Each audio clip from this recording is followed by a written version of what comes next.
ડેડિયાપાડાના આમ આદમી પાર્ટીના ધારાસભ્ય ચૈતર વસાવાના પત્ની શકુંતલા વસાવા હાઈકોર્ટના શરણે ગયા છે।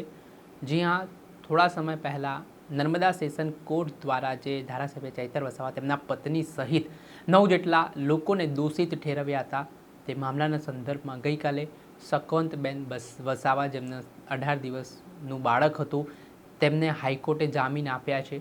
ત્યારે હવે ચૈતર વસાવાના પત્નીએ પણ જામીન માટે અરજી કરી છે હાઈકોર્ટમાં। શું મામલો છે વિગતે વાત કરીએ। વૈષ્ણવજન તો તેને કહીએ જે પીડ પરાઈ જાનાને રે। દર્શક મિત્રો, નવજીવન ન્યૂઝમાં આપનું સ્વાગત છે। હું છું ફૈઝાન। વાત કરીએ તો 2023માં ડેડિયાપાડા તાલુકાના બોગજ ગામમાં વનકર્મીને મારવાના આરોપસર ધારાસભ્ય ચૈતર વસાવા સામે ડેડિયાપાડા પોલીસ સ્ટેશનમાં ગુનો નોંધાયો હતો। ત્યારબાદ તેમને જેલ પણ જવું પડ્યું હતું ને હાઈકોર્ટે રાહત આપી હતી। ત્યારે શરતી જામીન ઉપર તેઓ બહાર હતા। ત્યારે આ સમગ્ર કેસનો મામલો છે તે નર્મદા સેશન કોર્ટમાં ચાલી રહ્યો હતો ને આને લઈને થોડા દિવસ પહેલાં નર્મદા સેશન કોર્ટ દ્વારા ધારાસભ્ય ચૈતર વસાવા તેમના પત્ની શકુંતલા વસાવા સહિત 9 આરોપીઓને વનકર્મીને મારવાના કેસમાં દોષિત ઠેરવ્યા હતા અને 7 વર્ષની સજા સંભળાવી હતી। આના કારણે આદિવાસી સમાજમાં ભારે આક્રોશ જોવા મળી રહ્યો છે।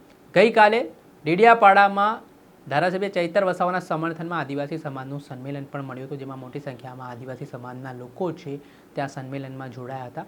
સાથે જ આ મામલામાં 18 દિવસનું જે બાળક હતું તે જેલમાં હતું, પરંતુ ગઈકાલે ગુજરાત હાઈકોર્ટે શકવંત વસાવા જેમનું આ બાળક હતું તેમને જામીન આપ્યા છે ને ત્યારબાદ હવે જે માહિતી મળી રહી છે તે મુજબ ધારાસભ્ય ચૈતર વસાવાના પત્ની શકુંતલા વસાવા દ્વારા પણ ગુજરાત હાઈકોર્ટમાં જામીન માટે અરજી કરી છે ને આગામી દિવસોમાં આ અરજી પર સુનાવણી થવાની છે।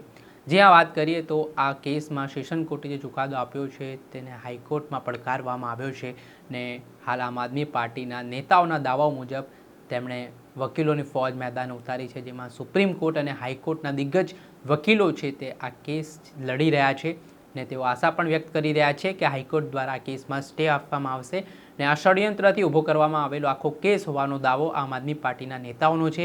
ત્યારે બીજી તરફ હવે હાઈકોર્ટમાં આ મામલો ચાલી રહ્યો છે, ત્યારે શકુંતલા વસાવાની અરજી પર આગામી દિવસોમાં સુનાવણી થવાની છે। ત્યારે ધારાસભ્ય ચૈતર વસાવાના પત્ની શકુંતલા વસાવાને રાહત મળે છે કે કેમ તે આવનારા સમયમાં ખબર પડશે। દર્શક મિત્રો, આવા જ નવા વિડીયો સાથે આપણે માહિતગાર કરતા રહીશું।